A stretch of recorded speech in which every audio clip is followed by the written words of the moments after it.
Russian Navy is on maneuvers in the Mediterranean. Our warships are just off the coast of Lebanon.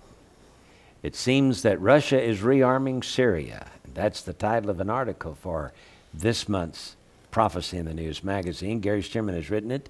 Bible prophecy on track. Russian-Syrian deal is sealed. Gary has the story. And JR, the backstory is this. Russia is back. Nationalist Russia is getting bigger and more powerful every day. They are arming the various parties in the Mideast. Aaron Klein of WorldNet Daily writes a sentence here, which I want to quote because, JR, this is a mouthful. This is in an article that we have in our magazine. Klein says, according to Israeli and Jordanian officials, Syria recently quietly struck a deal with Russia that allows Moscow to station submarines and warboats off Syrian ports. In exchange, Russia is supplying Syria with weaponry at lower costs, with some of the missiles and rockets being financed by Iran. So talk about the marketplace. This is the marketplace. Some of the cost of supplying Syria is being defrayed by Iran. So you have here a triangle of power: Iran, Syria, Russia. And they're all working together to set up a strategic war plan. JR, this is right out of the Bible. Now, what's happening in Russia anyway? Putin seems to have been a friend to George Bush. We have Russian cosmonauts on the International Space Station. Why, yes. We have Putin leaving office and turning things over to a friend. Mm-hmm. What's happening in Russia? JR, what's happening in Russia is akin to, I think, what happened in Germany prior to World War II. If you recall, Germany was in a horrendous financial crisis. Hitler arose as a kind of a hero to the German people and said, I can reestablish the German economy. 2 chickens in every pot, 2 cars in every garage. Just follow me and I'll fix it for you. Vladimir Putin is doing exactly the same thing in Russia. Now, Russia is, I think, in its post-Western guise right now. For a long time, Russia was a friend of the West. The free market reigned. But that's all been closed down. The Russian economy has been in shambles, and Putin has stood up as the hero. And in fact, he pictures himself as the hero who can reestablish the Russian economy. In fact, they've done that, haven't they? They have. Especially with oil prices the way they are, the Russian economy is booming today. Absolutely. And out of this has come Putin's desire to do what Peter the Great wanted to do a 3 centuries ago. Peter the Great wanted Russia to have southern flank, deep water, warm weather seaports. And he had his eye on the Persian Gulf, and he had his eye on the Mediterranean Sea. And that old dream to have southern seaports has never died. It's still alive, isn't it? Still alive. Amazing. So Syria is rearming itself. In fact, according to this article, they have over 100 rockets they could fire into Israel every hour for a sustained period of time. Picking off every major Israeli city. Right. That's amazing.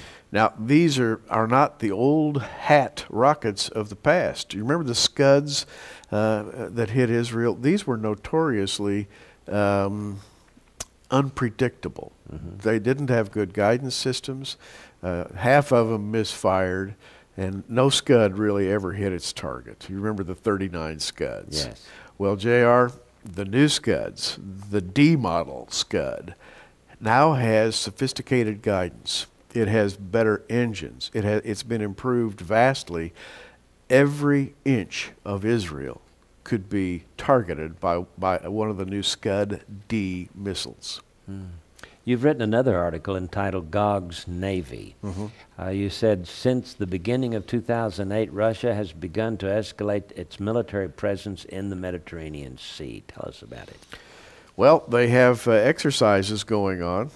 Back in January, they started a 71-day exercise period. Now, why they gave it a 71-day time limit, I'll never know. But these deep water exercises in the Mediterranean are focused on two Syrian seaports. Latakia is one of them. Tartus is the other one.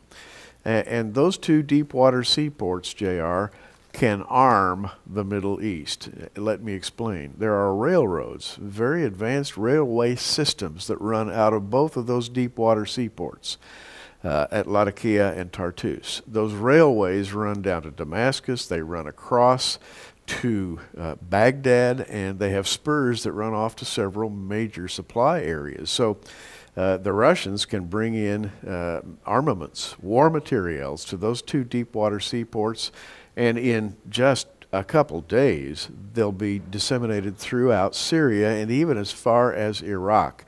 The Russians now are protecting those deep water seaports with fleet exercises, including, and we'll talk about this just a minute, some espionage at sea that's very interesting. The reason this is important is because Isaiah chapter 17 talks about Syria being destroyed someday. We do not know exactly when, but we feel that it may be very near. Isaiah writes, "The burden of Damascus, behold, Damascus is taken away from being a city, and it shall be a ruinous heap." It goes on then in the chapter to describe what leads up to what we think will be the battle of Gog and Magog. That's Isaiah chapter 17. And Israel is going to be blamed for it. It says in verse 4, "The glory of Jacob shall be made thin," indicating that Israel is going to be blamed for the demise of Damascus. And so we have this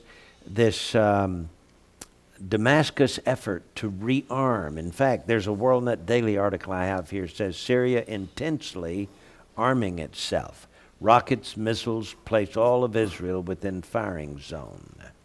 And it goes on to say, Syria is in the midst of intensely arming itself, placing into position rockets and missiles capable of striking the entire Jewish state. Amazing. The things that are going on today, leading up to the possibility that biblical prophecy could be fulfilled within a short period of time. JR, this is a description of part of the military exercise at sea that Russia is currently conducting, even as we make this program. Air carrier Admiral Kuznetsov is on current missions in the Mediterranean, escorted by 4 ships, including a large anti-submarine vessel, the Admiral Levchenko, and the command and supply ship Sergei Osipov. On its decks are 47 Su-33 fighter bombers, 10 helicopters. This is just one of the boats in the exercise. Now guess where the fighter bombers and helicopters are going. They are going to the port of Latakia. They'll be offloaded there, and the Syrians will be able to use them. These are Su-33 fighter bombers, very advanced late model Russian fighter bombers. That's part of the exercise, just a small part of it. And amazing. The gentleman, shall we call him, who replaced Putin, who was recently forced to step down because his term limit came to an end, Dmitry Medvedev. Remember that word. Now that's hard for us Americans to pronounce. Dmitry Medvedev, President Vladimir Putin's successor, said this on January the 11th, and he spoke to a full assembly in Russia. He said, Russia must restore sea power. The Soviet Union's naval might commanded respect. He says, I won't say it commanded fear, it commanded respect.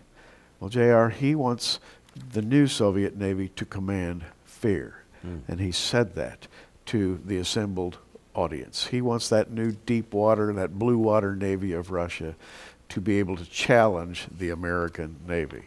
Wow. This is fascinating because in a February 25th report, a Russian Amur-class PM-138 naval boat, part of this exercise we're talking about, was caught in a storm.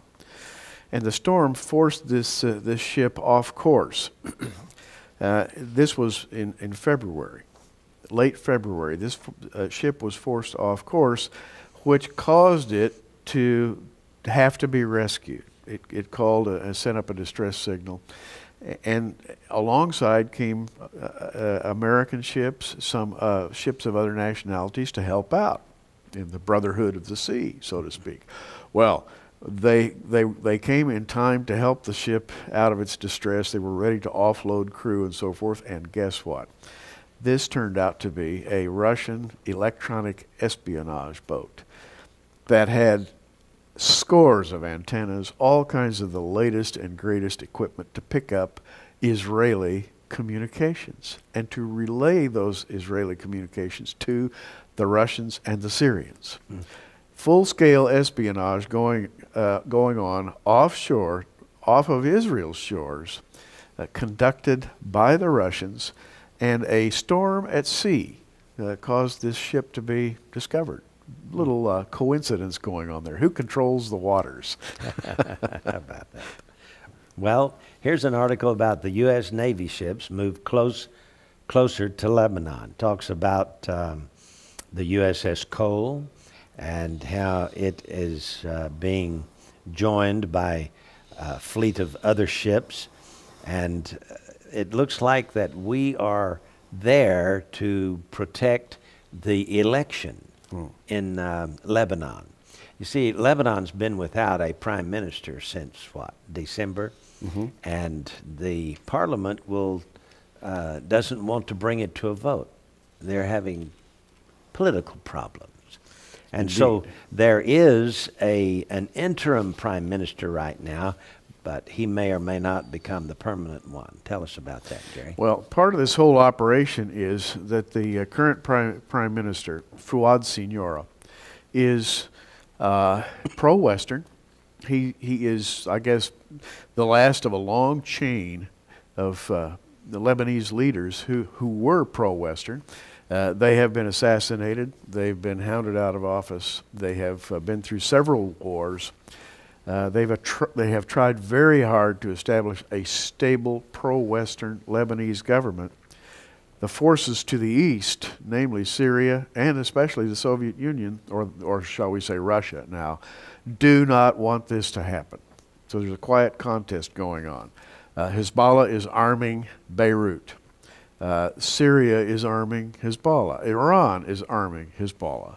And there is word that when their power arrives at a certain level, and think of this, JR, you have Hezbollah developing forces in southern Lebanon, you have the Russian Navy coming into the ports of Tartus and Latakia. So from both directions, you have the enemies of the Signora government building up their strength day by day by day. And this Debka file describes a ploy to undermine the Signora government. In fact, Syria claims that Prime Minister Signora is an Israeli agent. Yes. And they claim to have even named his controller, his Israeli controller. Israeli controller, which may or may not be true. Yes. It's total confabulation, probably. Probably, but because he is pro-Western, they want to get rid of him. And so they have concocted this idea that he is an Israeli Mossad agent running Syria. I'm sorry, running Lebanon. Running Lebanon. Beirut, Lebanon. This is crazy. Now, we've thrown a lot of facts at you here in the last few minutes, but just remember one thing. Out of all of these facts and figures comes one salient and important point, and that is that Lebanon is a prize. It's being eyed by several factions right now. It is the prize, and it finds itself right in the middle of a battle for power in the region. If Lebanon should fall into the hands of the Syrians and the Russians, JR, that is the setup for the big war. We know a big war is coming. We know that Russia will get involved. First, I think Syria will have its war with Israel, be destroyed, and then Russia and Iran will get involved. Ezekiel chapter 38, that's the battle of Gog and Magog. Are we that close? Are we that close in the fulfillment of prophecy? I want you to know that even the rabbis are claiming now that we live in the days just prior to the Messianic era. and all of these wonderful events that the biblical prophets said would come to pass are developing today. I don't know how long it will take, but my, it shouldn't be very long, Gary, until we see a break in this thing. It can't be long because the words frenzy have been used concerning frenzy and hysterical. Words like that have been used to describe what's going on in Lebanon today. And in Syria, the Syrians are said to be frenetically rearming themselves. Now, the Russians are rearming the Syrians. Listen to what the Russians are doing. They're doing three things for the Syrians. First, they are modernizing Syrian anti-aircraft capabilities, radar-guided surface-to-air missiles. They have been providing Syria the S-300, which is considered as advanced as the Israeli Arrow and as advanced as U.S. surface-to-air missiles, which means that another hit on Syria, such as the one last year where we took out a nuclear facility, can't happen, not with the S-300 missile in place. Secondly, the Russians are giving the Syrians new anti-tank technology. This new anti-tank technology is laser-guided. It uses the latest high-tech developments, a lot of them scavenged from the West in the free market, shall we say. There are a lot of war secrets stolen and marketed through China and other sources. They get back to Russia. Russia includes them in their latest materials, their latest war materials, and presto, they're on the market. This new anti-tank missile could absolutely neutralize the Israeli Merkava, so it is said. Thirdly, the Russians have made secret deals, and those secret deals are now signed, sealed, and delivered, giving the Syrians new ballistic missile technology. We talked about the Scud-D missile a minute ago. They're also supplying Syria with a Scud-B, which is a slightly different type of missile that uses a different guidance system and can come in along a slightly different trajectory, so I have read, making it harder to stop if you're using both of these in combination. Well, the Russians are supplying Scud-B and D missiles to Syria. Those have a range of about 250 miles, which would easily put all of Israel in danger. These missiles can be outfitted with chemical and biological warheads. Even tactical field-grade nuclear warheads could be fitted to them, although nobody is saying that right now. Those are the three things the Russians are doing for the Syrians. Wow. Now, if you want to get the story on Russia rearming Syria, get this article in our March 2008 edition of Prophecy in the News magazine. JR, we read the backstories. We sort of skulk about in the dark corners of the news media to find these little bits and pieces that are of great prophetic interest. We cull them out, we write them up so that you can, in just one easy read, you can have access to all of these mostly hidden facts because, JR, these things flatly do not appear in the Western media. For the most part, they're ignored as if they didn't even exist. It's ridiculous. I wanted to bring up a subject, unless you have something that you wanted to say. Go ahead. And that's this. When we look at Isaiah 17, the burden of Damascus, how Damascus is going to be flattened at a certain point in time, as you read down into Isaiah 17, you read about an invasion that takes place. Starting in verse 12, woe to the multitude of many people which make a noise like the noise of the sea, and to the rushing of nations that make a rushing like the rushing of mighty waters. The nations shall rush like the rushing of mighty waters. And this is apparently a 24-hour invasion of the Middle East that is described by Isaiah. And we've talked about this rushing in the past in terms of an aerial envelopment. Planes coming in, maybe with paratroops and so forth. But I want to suggest something else. What else makes a rushing noise like the rushing of many waters? Several 20, 30, 40 Scud-B and D missiles roaring into the sky at once would make a noise like the rushing of mighty waters. And I just want to suggest that maybe Isaiah was depicting an aerial envelopment by missile. Yeah. What do you think? It's entirely possible. But Gary, do you remember Daniel 9:26? The end thereof shall be with the flood. With a flood. That's right. Here we've got this sounding like the rushing of mighty waters. So Yeah. I don't know. You know, a bomb off the shore could cause a tidal wave to come inland. Absolutely. With great fury. And so things are really, I mean, there's a powder keg in the Middle East, and it's ready to explode. You remember a few weeks ago there was an assassination in Damascus? One of Iran's top terror tacticians, Ahmad Mughniya, was assassinated with a car bomb. And nobody knows really who did it. Now Syria is saying it's our Lebanese enemies. And Iran is saying it's the Israeli Mossad. So nobody really knows who did it. Israel isn't saying, but the man is dead, and they are in a turmoil now. In fact, this article that I have from the Debka file says Iran and Israel poised for possible military clash over Mughniya's death.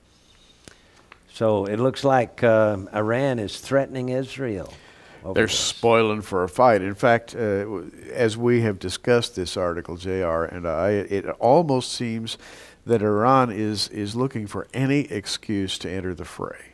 No matter how paper thin the facts, they will use that as an excuse to exert their authority over in Lebanon. Again, watch the papers, folks. Watch Lebanon. It has become a crucial bone of contention, and I think it's going to steer the course of events in the next 3 or 4 months in the region. In fact, Hezbollah has announced that it has placed 50,000 of its members on the ready for any eventuality, i.e. directives from Tehran. Personnel at the U.S. Embassy and other institutions in Beirut were ordered to be on their guard for attacks, keep a low profile, and refrain from using their cell phones. So things are really tense over there. Then we have Damascus seizes on Mughniya's killing for Lebanon comeback.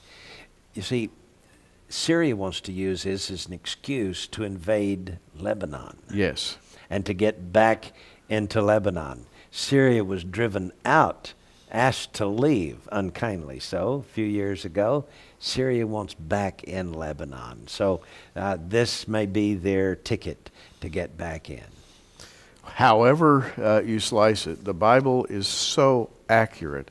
The Bible speaks of sea battles. It speaks of battles for territorial development concerning Syria, concerning Jordan. We haven't even mentioned Jordan. Jordan, JR, that's another program. It is arming itself at a rapid rate and expecting some rather dire things to happen in the future. Yes, and you recall recently the 8 yeshiva students that were massacred in Jerusalem. Well, here's an article that says that there are leads to Hamas, Damascus, Hezbollah, or both in Jerusalem student murders. So it looks like that the Hamas and the Hezbollah triggered the activity of this terrorist to go and do this. And by the way, 4 days before that massacre, there were a couple of Arabs tried to get into another school, and they were stopped at the door by security guards. And they had a box very similar to the one this man brought his guns and ammunition in. They claimed that they were there to do some work inside. But when the guards at the door said, "Let's see what's in the box," then they said, "Well, we're going to go back and get some tools." They went back to the truck and left. And of course, it was reported to the police in Israel, Gary, but the police said, well, it was just a misunderstanding. So they didn't think anything of it. 4 days later, 8 yeshiva students are killed. Wow.